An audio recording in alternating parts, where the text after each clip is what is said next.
Lights, camera,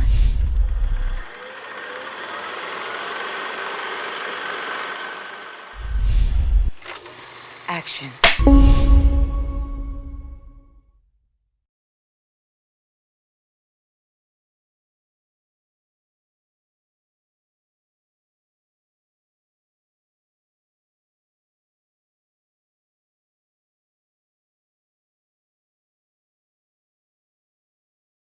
आइए इसी क्रम में अब आपकी मुलाकात करवाते हैं मिस प्रियंका से परिवर्तित होकर के हुए मिस्टर प्रियांक से।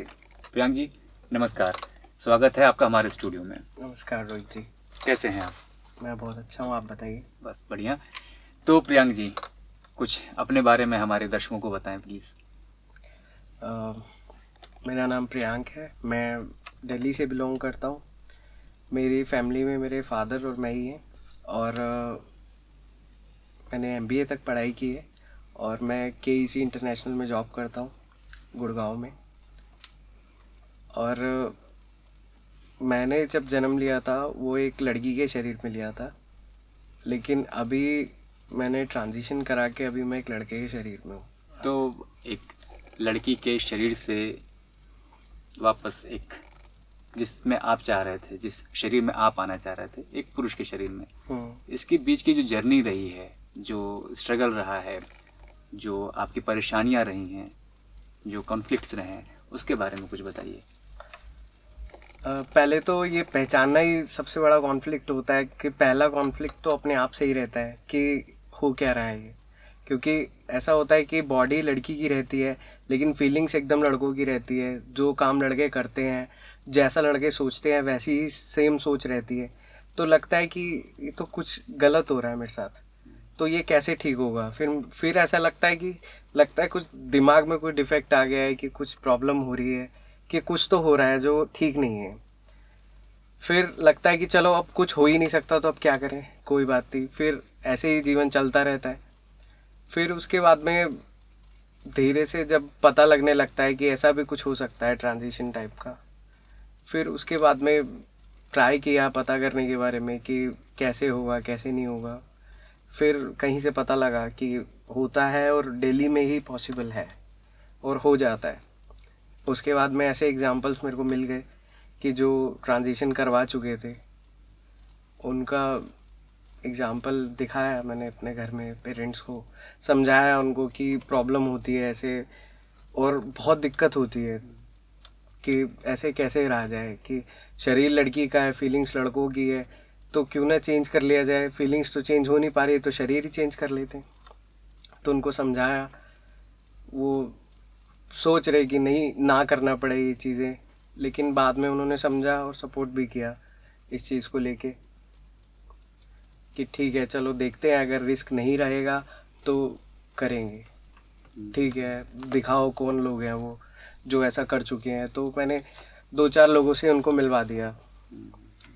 तो उसके बाद में उनको जब बात समझ में आई, डॉक्टर से मिले, चीज़ें जब उनको लगा कि हाँ ठीक है कोई प्रॉब्लम नहीं है, तो उन्होंने फिर आगे चल के साथ दिया मेरा ट्रांजिशन में और ट्रांजिशन करवा लिया।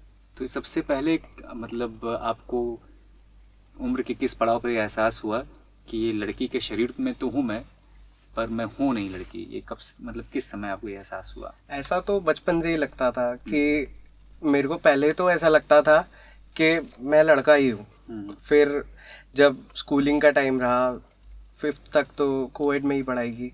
6th में मेरे पापा ने मुझे गर्ल्स स्कूल में डाल दिया, क्योंकि मेरी जो एक्टिविटीज़ थी वो बॉयज़ जैसी थी, तो उन्हें लगता था कि शायद गर्ल्स के साथ रह के वैसी हो जाए एक्टिविटीज़। तो मुझे लगता था कि यार कहाँ भेज दिया, मैं तो यहाँ के लिए हुई नहीं। तो लगता तो बचपन से ही था कि मैं लड़का हूँ, लेकिन मुझे लगा कि यार मैं लड़का हूँ, यहाँ पर तो एक भी लड़का नहीं है, मुझे यहाँ क्यों भेज दिया। फिर जैसे जैसे शरीर में चेंजेस आए गर्ल्स वाले, तो मुझे लगा कि ये क्या हो रहा है मेरे साथ में, ऐसा तो किसी लड़के के साथ नहीं होता। मैंने 1-2 अपने मेल फ्रेंड से पूछा भी ऐसा कुछ होता है क्या, तो बोले कि नहीं ऐसा तो कुछ नहीं होता है, ये क्या बात हो गई। तो फिर मुझे लगने लगा कि यार मेरे को जो लगता था कि मैं लड़का हूँ वो गलत लगता था। यानी मेरे जो पेरेंट्स ने किया मेरे को गर्ल्स स्कूल में भेज के, वो शायद हो सकता है कहीं ना कहीं ठीक ही किया, क्योंकि मैं अगर लड़की हूँ तो लड़कियों वाले स्कूल में भेजा मुझे।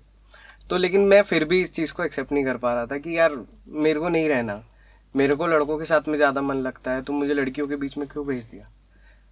तो ऐसी ऐसी चीज़ें होती थी मेरे साथ में, तो पता मुझे तभी लग गया था, लेकिन इस चीज़ के बारे में ना कोई अवेयरनेस थी, कुछ भी नहीं पता था कि ऐसा कुछ हो सकता है। बस तब मन में आता था कि बस ऐसा कुछ हो जाए कि रात को सोऊं तो इसी शरीर में हूँ, सुबह उठूं तो शरीर बदल जाए। और ऐसा बस हर सुबह मैं यही उम्मीद से उठता था कि शायद कुछ चेंज हो चुका हो, शायद बॉडी चेंज हो चुकी हो, लेकिन ऐसा कुछ भी नहीं ना हो सकता ना होता है। फिर उसके बाद में लाइफ ऐसी ही चलती रही। फिर कहीं से उड़ती उड़ती चीज़ें पता लगती थी कि कहीं फॉरेन कंट्री में कुछ हुआ है ऐसा। तो मुझे थोड़ा बड़े होने के बाद पता लगा कि ऐसा होता है। फिर कहीं से गूगल किया मैंने कि ऐसा कहाँ होता है, तो पता लगा थाईलैंड में होता है, बहुत ज़्यादा कॉस्ट लगती है। फिर इरादा छोड़ दिया। स्कूल टाइम में ऐसा ही चलता रहा, एक मतलब बॉय की तरह रहता था मैं, लेकिन गर्ल्स के बीच में रहना पड़ता था मुझे।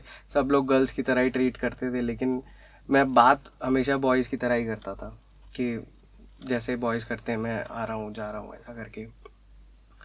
तो बस ऐसा ही जीवन चलता रहा। फिर सोचा कि चलो कोई बात नहीं, कॉस्ट जितनी भी मर्जी हो एक दिन तो ज़रूर होगा। ऐसा करते करते टाइम बीतता गया, पैसा जोड़ना चालू करा। लोगों से बहुत दूर दूर रहता था, क्योंकि ऐसा है कि लड़की होने की वजह से लड़के अपने में इंक्लूड कर नहीं पाते थे, और लड़कियों को मैं अलग दिखता था कि यार ये तो लड़के जैसा है, इसको कैसे बताएं हम अपनी बातें। तो ऐसा रहता था, तो मैं बहुत अलग अलग रहता था। हालांकि कुछ वो लड़कियों के झुंड में से एक आध दो लड़कियां जो है मेरे से थोड़ा सा कनेक्टेड फील करती थी, मेरी फ्रेंड्स बन जाती थी, लेकिन फिर भी कहीं ना कहीं अलग थलग ही रहता था। और मुझे खुद भी ऐसा ही पसंद था कि मैं लोगों से दूर रहूं, क्योंकि मुझे लगता था मेरे साथ कुछ दिक्कत है, तो ठीक है दूर रहना बेटर है। तो इसीलिए मेरे फ्रेंड्स भी बहुत कम हुआ करते थे। बात सभी से होती थी लेकिन फ्रेंड्स कम होते थे। तो ऐसे ही फिर बचपन बीत गया यही सोचते सोचते, कोई बात नहीं, चाहे मुझे सब लड़की समझे, चाहे मुझे सब लड़की बोले, लेकिन मैं लड़का हूँ। मैंने अपनी ज़िद नहीं छोड़ी। फिर जब बड़ा हुआ मैं, तब मुझे पता लग गया कि दिल्ली में होने लगा है और हो जाता है, और उतनी कॉस्ट नहीं लगती जितना मैंने सोचा था। तो मैं पैसे तो बचपन से ही कहीं ना कहीं पॉकेट मनी जोड़ के करने की कोशिश करता था कि जुड़ जाए तो मैं ऐसा करूँगा, लेकिन फिर खर्च हो जाते थे। तो ऐसा बहुत बार मैंने ट्राई करा। तो उसके बाद में जब पता लगा, तो पहले मैं इस वजह से कहीं जॉब भी नहीं कर पाता था, डिस्फोरिया लेवल इतना ज़्यादा था। तो कभी फूड डिलीवरी करता था, कभी इंश्योरेंस एजेंट के तौर पे इंश्योरेंस सेल करता था, मतलब जिसके बीच में मुझे लोगों से थोड़ा दूरी बना के रखना पड़े ऐसे काम करता था, या ज़्यादा उठना बैठना ना पड़े कि कोई मुझे बोलते चलते उठते बैठते ना देखे, क्योंकि लोग जज करने लगते थे यार लड़का है कि लड़की है, क्योंकि दिखता तो हमेशा ऐसे ही था लेकिन आवाज़ लड़कियों वाली थी। हर चीज़ थोड़ी बहुत नोटिस में आती हैं चीज़ें। तो ऐसा रहता था। फिर धीरे धीरे करके थोड़ा पैसा जोड़ लिया। फिर जब पता लगा तो पापा को बताया, कुछ उन्होंने सपोर्ट किया फाइनेंशियली कब भी। बताया, किस मतलब किस टाइम पे पिताजी को बताया आपने? और दूसरी चीज़ ये कि बीइंग अ सिंगल चाइल्ड, ये कितना टफ रहा खुद के मेंटल स्ट्रेस पे जाकर के सोचना कि ये डिसीजन मैं लेने जा रही हूँ और ये लेने जा रहा हूँ, और इसमें मेरे पेरेंट्स मेरे साथ आएंगे, सोसाइटी मेरे साथ आएगी, एक जो पूरा एक रहा होगा वो कैसे आपने उसको डील किया? मैंने ऐसा सोचा था कि बताना तो देखो ज़रूरी है, क्योंकि उन्हीं को ही है कि मैं उनको ही समझा सकता हूँ, बाहर तो किसी को क्या ही समझाऊँ। तो मुझे सबसे अच्छा ऑप्शन वही लगा कि मेरे को पहले घर में ट्राई करना चाहिए। बाकी मैंने सोच लिया था कि अगर वो नहीं मानेंगे तो मैं घर छोड़ के निकल जाऊंगा, फिर देखी जाएगी जो भी होगा, जर्नी अपनी जो भी रहेगी, कोई बात नहीं, पैसा तो एक दिन तो जुड़ेगा, ऐसा सोच के मैंने उनको बता दिया। लेकिन और जैसे कि आप बता रहे हैं कि सिंगल चाइल्ड होने के नाते तो प्रॉब्लम्स रही होंगी, तो इस चीज़ से कुछ हद तक मुझे प्रॉब्लम भी रही और कुछ हद तक मुझे इस चीज़ से फ़ायदा भी हुआ। प्रॉब्लम ये रही कि ये डिस्फोरिया के चलते मैंने कई बार सुसाइड अटेम्प्ट करने की कोशिश की, और अच्छा मेरे लिए ये रहा कि मेरे पापा ने ये चीज़ सोची कि मेरा कोई भाई नहीं है, बहन नहीं है, तो उन्होंने कहीं ना कहीं उनको लगा कि अगर सोचा जाए कि अगर इसमें ज़्यादा खतरा ना हो तो क्यों क्यों ना ये चीज़ की जाए। फिर उन्होंने समझी चीज़ों को, तो उन्होंने हाँ कर दिया इस चीज़ को लेके। अच्छा, आपके आसपास जो एक माहौल रहा होगा पढ़ाई लिखाई के टाइम पे, जैसे आपने बताया कि आपको कोविड से निकाल करके फिर आपको गर्ल्स स्कूल में भेज दिया गया। एक उम्र आती है, एक पड़ाव आता है जब आप समाज में जाते हैं, समाज से रूबरू होते हैं। वो आप चाहे ग्रेजुएशन में हो जाएं या उसके ग्रेजुएशन के बाद हो या 12th के बाद हो, जब भी हो, उसके बाद एक नए दुनिया में जा करके नए लोगों के, अभी तक तो लोग कम थे, एक शेड्यूल था, एक टाइम था कि घर वालों के बीच में जाना है, इसके बाद पिताजी हैं या स्कूल के लोग हैं, फिर समाज के सामने जा करके उस थॉट प्रोसेस के साथ जा करके कैसे रहना कितना मुश्किल रहा होगा, कैसे रहा, मतलब आपने इस चीज़ को कैसे मैनेज किया? फिर इस चीज़ को ऐसे मैनेज किया कि पहले तो स्कूल तक रहा कि सब लोग सोचते थे यार ये, जैसे मेरी इमेज उस तरीके से थी कि जैसे बिगड़े हुए बच्चे होते हैं कि अपने आप को लड़का करके बोलते हैं, भाई टाइप, टॉम बॉय टाइप भाई टाइप के एक्चुअली, तो वैसी ही इमेज बनी रहती थी। तो कोई ज़्यादा कोई उलझता भी नहीं था, और या तो कोई बहुत परेशान करते थे कई बार, तो टीचर्स हो गए, कुछ स्टूडेंट्स हो गए जो मुझसे बड़ी क्लासेस में थे। तो स्कूल में तो ऐसा रहा, फिर कॉलेज में ऐसा रहा, कॉलेज भी गर्ल्स कॉलेज में था। तो फिर उसके बाद में लेकिन मेरे को आदत हो चुकी थी लड़कियों के बीच में रहने की, तो मुझे प्रॉब्लम नहीं हुई। और सामने से जो मेरे मतलब क्लास में जो लड़कियां रहती थी उनको भी ठीक है, अच्छा लगता था कि चलो कोई लड़का नहीं है तो एक लड़का तो है एटलीस्ट, ऐसा टाइप का रहता था। तो वहाँ पर फिर मैं कंफर्टेबल हो गया कि ठीक है, फिर मेरी इतनी आदत हो गई कि मुझे लड़कियों के बीच में ही रहना अच्छा लगता था। एक टाइम ऐसा आ गया। फिर पोस्ट ग्रेजुएशन में पहुंचा, वहाँ कभी कभी क्लासेस लगती थी क्योंकि डिस्टेंस से पढ़ाई की, सैटरडे संडे क्लासेस लगती थी। तो वहाँ कोविड था, तो वहाँ भी मेरे को कोई प्रॉब्लम नहीं हुई। वहाँ पर भी मैं एकदम ऐसे ही, जैसे मतलब मैंने अपना एक नाम बना लिया हैरी करके, तो वहाँ सबको हैरी बताता था। कोई प्रियंका नहीं है, हैरी है बस। कोई अगर कोई टीचर बोल भी दे गलती से प्रियंका, तो मतलब आंखों से मना कर देना कि नहीं, मुझे प्रियंका मत बुलाओ, मुझे हैरी बुलाओ, मेरा नाम हैरी है। उसके बाद में फिर जब पोस्ट ग्रेजुएशन हो गई, फिर जॉब ढूंढने की कोशिश की, फिर ऐसे तरीके से रहने की वजह से कह लो, या कुछ नर्वसनेस की वजह से कह लो, कुछ डिस्फोरिया लेवल की वजह से कह लो, तो जॉब मिलने में बहुत परेशानी आती थी। जॉब मिलती ही नहीं थी कि क्योंकि ऐसा है ना कि जो इंटरव्यूअर है वो कुछ हद तक पर्सनालिटी मैटर करती है, यानी कि मैं कहता हूँ बहुत हद तक करती है कि अगर आप लड़का हो तो आप लड़का दिखना चाहिए हो, अगर आप लड़की हो तो आप प्रॉपर लड़की दिखनी चाहिए हो। जॉब में ऐसा रहता है सीन। तो इसीलिए भी मुझे जॉब नहीं मिलती थी। तो मैंने कहा कोई बात नहीं, ना मिले, जो काम मिलता है वो करेंगे।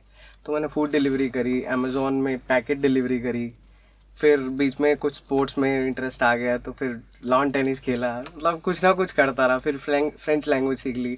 तो यानी मम्मी पापा ने सपोर्ट किया मुझे हर चीज़ में, और उनके सपोर्ट की वजह से ही बहुत मुझे अच्छा फील होता है कि चलो उन्होंने सपोर्ट किया तो अब मैं यहाँ पर हूँ। मैंने ट्रांजिशन अपना अच्छे से कर लिया, फाइनेंशियली कुछ मैंने खुद से जोड़ लिया, कुछ उन्होंने हेल्प करी। तो ये चीज़ बहुत अच्छी होती है। अगर वो नहीं सपोर्ट करते तो मैं अब तक शायद नहीं कर पाता। 26 की एज में मेरे को पता लग गया कि हाँ होने लगा है। अभी मैं 29 का हूँ, तो 3 साल हो गए मेरे को ट्रांजिशन में आए हुए। तो वो चीज़ बहुत अच्छी रहती है। पेरेंट्स को सपोर्ट करना चाहिए। अगर वो नहीं करेंगे तो बच्चे की तो लाइफ हेल हो जाएगी। अगर ऐसा समझा जाए कि अगर वो उस टाइम पे मुझे सपोर्ट नहीं करते, नहीं समझते मुझे, तो मैं कहाँ जाता, किसी से बोलता कि यार मुझे रख लो, उसके बाद जॉब ढूंढता, जॉब तो मिलती नहीं थी। तो 100 समस्याएं आ जाती है। और उस टाइम पे डिस्फोरिया लेवल इतना ज़्यादा होता है कि उस टाइम पे ना पढ़ाई दिखती है, ना आपका कोई जॉब दिखती है, ना पैसा कमाना दिखता है। मतलब पैसे कमाने का सिर्फ एक ही पर्पस था दुनिया के अंदर की, बस ट्रांजिशन करवाना है, उसके बाद है दुनियादारी पूरी। डिस्फोरिया एग्जैक्टली मतलब क्या चीज़ है? मतलब ये क्या होता है डिस्फोरिया? कैसे कोई इंसान, कोई दर्शक अगर हमारा कोई ऐसा देख रहा हो जिसके मन में भी आपकी तरह से सवाल चल रहे हो, तो कैसे वो पहचाने कि वो डिस्फोरिया से ग्रसित है? मतलब डिस्फोरिया ऐसा रहता है कि आपकी बॉडी कुछ और बयान कर रही है और आपकी जो सोच है वो कुछ और बयान कर रही है, और उन चीज़ों के डर को डिस्फोरिया कहा जाता है। ओके। तो ये सबसे पहले जब आपको महसूस हुआ डिस्फोरिया, जब ये चीज़ लगने लगी, उसके बाद सबसे पहले आपने किसको जाकर के ये चीज़ शेयर की? किसी को शेयर की या काफ़ी सालों तक अपने अंदर ही रखा इस चीज़ को? नहीं, ये चीज़ मतलब एक्सप्रेस तो बचपन से ही हो रही थी क्योंकि रहन सहन मेरा उसी तरीके से था।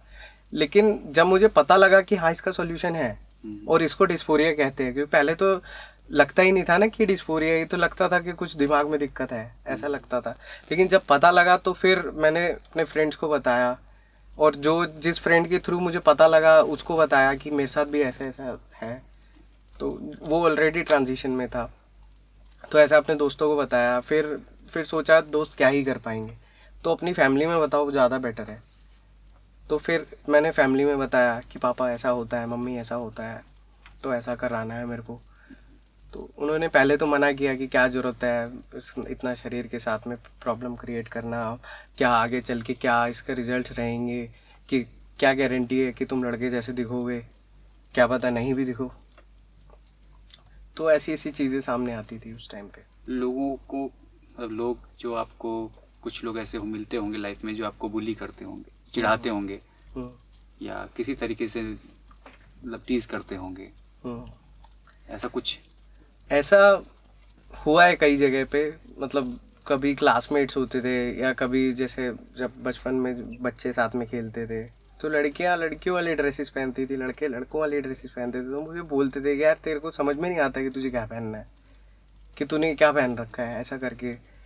और लोग ऐसे मतलब लुक्स को देख के जज करने लगते थे कि यार लड़का है कि लड़की है, यार लग तो लड़का रहा है, फिर कुछ कहते हैं नहीं नहीं लड़की लग रही है। तो वो जजमेंट मुझे बहुत परेशान करती थी, और गलती से अगर किसी ने पहचान लिया कि हाँ ये लड़की है पक्का, यानी इसकी आवाज़ से तो लग रहा है, तो मुझे ऐसा लगता था कि कोई चोरी करी और पकड़ी गई। तो मतलब बहुत शर्मिंदगी सी फील होती थी कि यार ये तो नहीं होना चाहिए था। तो ये सब चीज़ें होती थी।